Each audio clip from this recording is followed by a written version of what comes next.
How many of us truly see our service to God as genuine, authentic work, as genuine labor?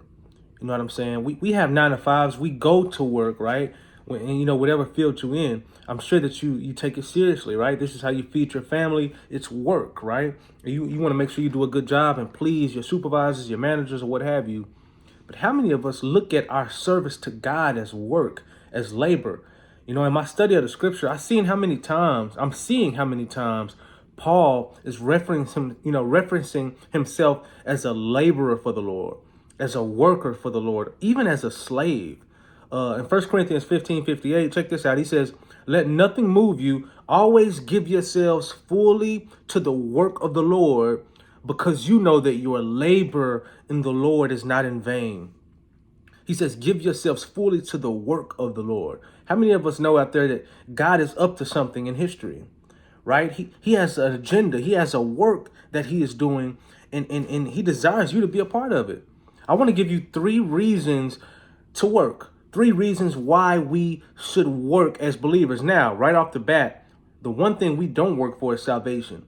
And hopefully we know this by now. We are saved by the grace of God through the medium of faith in the finished work and right? In the finished work of Christ on the cross. I didn't even mean to throw that in there. That was free. But look, these are 3 reasons that we do work though.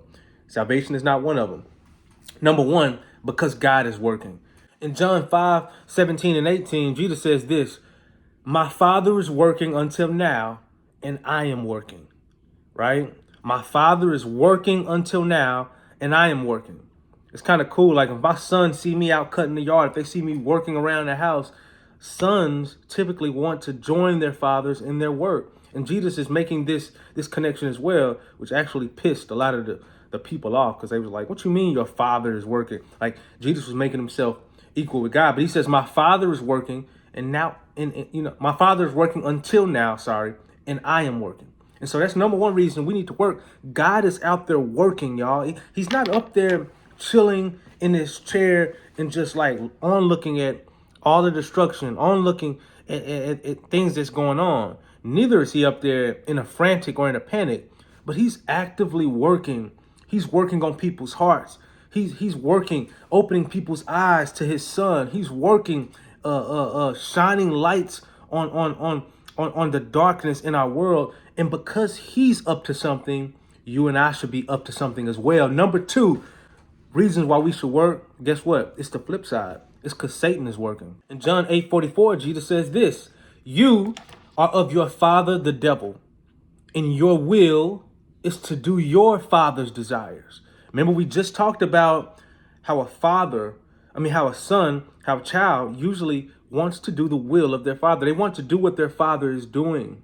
And he says this is true for Satan's children as well, right? You are of your father, the devil. And obviously he's not talking to believers. He's talking to unbelievers. He's talking to the wicked. And he says, in your will, your desire is to do your father's desires. And if we know that God is working in the earth, like I said, to open up the eyes of the blind, to shine light in the dark places, what is Satan attempting to do on a daily basis? He's not chilling either. That's one thing we know. He's up to something. Big Mom used to say the devil busy, right? The devil's working. She wasn't lying. He is. And he has followers. He has disciples as well who are committed to doing his will. He wants to put the blindfold over people's eyes. He's working to put more darkness out into our communities, into our homes, into our lives. He's working that people don't see the liberating Christ in all that Jesus is, and that he is liberty personified. He's working, y'all, that people remain in the dark.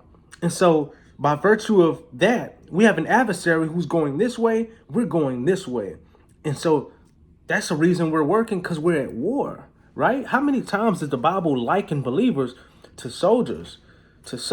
Fight the good fight of faith, right? We're fighting. This is a war. Are you involved in it, or are you just chilling like like nothing going on? Reason number 3, and my last reason, our work for the Lord, or lack of, is going to be judged. It's going to be judged.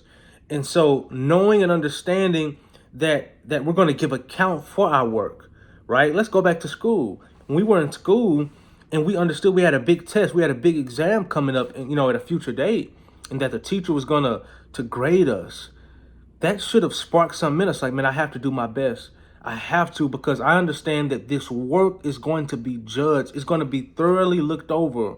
I remember taking my SATs for the first time and just knowing that, man, this test, it weighs so much on my future endeavors. And so I did my very best. I didn't just poo-poo on it like it was, some average, exam. Understanding that you and I will be judged, understanding that we're going to have a God who weighs our works in the balance, and not just our works, but our motives as well. That should motivate us to work and do a good job so we can hear, well done, my good and faithful servant. We don't work for our salvation. Our salvation, that's been handled on the cross of Christ. But we are working to be good, faithful stewards with our salvation. It's your boy Rain. If you like what you heard, subscribe, man. All the pieces, God, who can free me? I'm seeking morning and evening. Life a journey, I need the Spirit to lead me. My mind a battlefield and war is never easy. I'm asking Jesus to help me pick up the pieces. Yeah. I'm asking Jesus to help me pick up the pieces. I'm asking Jesus to help me pick up the pieces.